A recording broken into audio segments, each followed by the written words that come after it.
I think one of the biggest challenges that I've faced, I've been doing this in a support role probably for about 10 years now.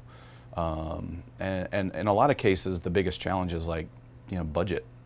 And so maybe we want to do something really cool and we just can't, or we have to make decisions. You have to say, are we going to do really expensive drops or build a set, or are we going to get rental microphones, or are we going to maybe invest in a piece of equipment and spend a big chunk of our budget for this show that we can have for the next 10, 20 shows or indefinitely.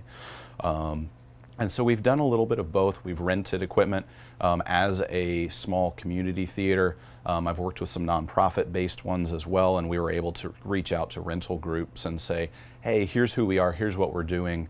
And we've even had cases where rental groups were willing to give us a discount or just give us some gear for a few days or a weekend that maybe they had available. And so we've had to be creative in how do we get the equipment that we need just to do the show.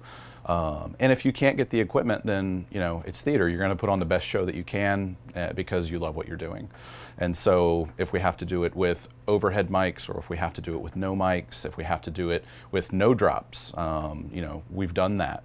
But when there are options out there that let us have some flexibility or do some things that we didn't think we could do, that's always really exciting. When you find out you can borrow a projector from a school, or maybe someone who has a projector that they use around the house or something they just bought. Maybe they're an IT guy or they're a hobbyist and they just like to play with this stuff.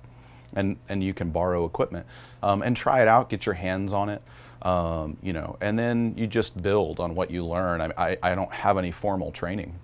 I haven't spent years in school or anything like that. I've worked in information technology, so I'm familiar with using technology to come up with solutions. And so I've just transferred that into doing a little bit of stuff with sound, doing a little bit of stuff with projections and with drops. And I don't pretend that I have all of the answers.